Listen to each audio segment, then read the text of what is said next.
Megastar Shakib খানের একটা পিরিতি গানের পারফরমেন্স আর আফরান নিশোর 3টা মুভির পারফরমেন্স সমান।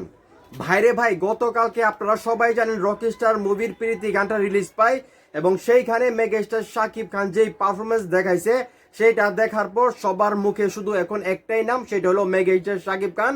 সবাই শুধু একটা কথাই বলতেছে যে এটা কি আমাদের মেগাস্টার শাকিব খান, উনি এত দুর্দান্ত অভিনয় কিভাবে করতে পারলেন। ভাইরে ভাই, আপনার প্রীতি গানটার মধ্যে মেগাস্টার শাকিব খান যে এক্সপ্রেশন দিয়েছেন গানের সঙ্গে সঙ্গে, এবং আমার মনে হয় যে এই গানটা দেখার পর বা এই গানটা যখন সিনেপ্লেক্সে মানুষ দেখবে তখন পাগল হয়ে যাবে। যারা এতদিন বলতেন যে অভিনয়ের জন্য আফরান নিশো সেরা, আফরান নিশোকে নিয়ে গর্ব করতেন, যারা আফরান নিশোর ভক্ত আছেন, এখন আপনারা কি বলবেন? আমি যে সবসময় একটা কথা বলতাম, মেগাস্টার শাকিব খান যদি ভালো স্ক্রিপ্ট পায়, ভালো গল্প পায়, অভিনয়ের জায়গা যদি থাকে, উনি জাস্ট ফাটাই দেবে। উনার ধারে কাছেও বাংলাদেশে কেউ নাই অভিনয়ের দিক থেকে। সেটা আপনারা অনেকেই আমার সঙ্গে মজা করছেন। জাস্ট গতকালকে প্রীতি গানটা দেখার পর এখন তো বুঝতে পারছেন যে মেগাস্টার শাকিব খান কি লেভেলের একজন সুপারস্টার, কি লেভেলের একজন অভিনেতা। আপনাদের যে হিরো আফরান নিশো, সে আর্ট ফিল্ম করে, সে কাহিনী নির্ভর ফিল্ম করে, সে বাণিজ্যিক ধারার মুভি করে না, যেটা মেগাস্টার শাকিব খান করে। মেগাস্টার শাকিব খানের প্রত্যেকটা মুভি বাণিজ্যিক। আপনারা যদি প্রিয়তমা দেখেন, বরবাদ দেখেন, তাণ্ডব দেখেন, তুফান দেখেন, প্রিন্স দেখেন, এগুলো হলো বাণিজ্যিক মুভি, যেখানে অভিনয়ের পাশাপাশি নাচ গান, মারামারি, অ্যাকশন অনেক কিছু থাকতে হয়, যেইটা আপনাদের হিরো পারে না। তাকে দিয়ে এগুলো যায় না, মানায় না।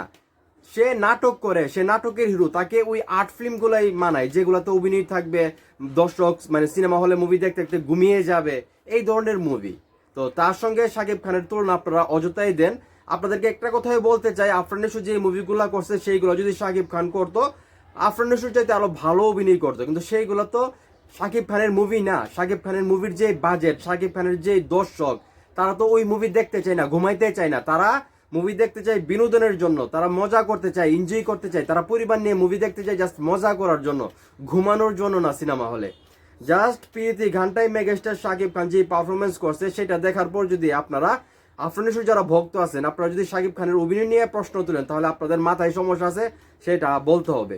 আমি যেটা মনে করি, কারণ গতকালকে এপার বাংলা ওই পার বাংলা, আমরা যেখানেই মানে যারা আসলে কন্টেন্ট মেক করে, মানে মুভি অ্যানালাইসিস করে, প্রত্যেকটা মানুষ প্রশংসা করতেছে মেগাস্টার শাকিব খানের, যে উনি কি পারফরমেন্স দেখালো। ভাই, একটা জিনিস চিন্তা করে দেখেন, আপনাদের যারা হিরো আছে তারা 2 বছর 1 বছর একটা মুভি করে, প্রিপারেশন নেই। মেগাস্টার শাকিব খান চিন্তা করে দেখেন, মানে প্রিন্সের পর, মানে শুটিং শেষ হওয়ার আগেই, মানে ঈদের দিন পর্যন্ত ওনার শুটিং করতে হয়েছে, আপনারা সবাই জানেন, ঈদের আগের দিন পর্যন্ত।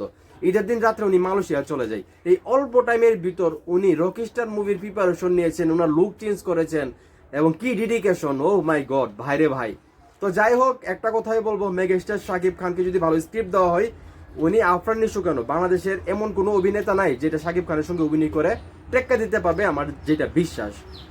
তো যাই হোক, সাকিবিয়ান ভাই ও বোনেরা, আমি যেটা বললাম যে আফরান নিশোর মানে পুরা ফিল্ম কেরিয়ার আর মেগাস্টার শাকিব খানের প্রীতি গানের পারফরমেন্স যদি আমরা এক পাল্লায় রাখি, তাহলে শাকিব খানের প্রীতি গানের যে পারফরমেন্স সেটা উপরে থাকবে।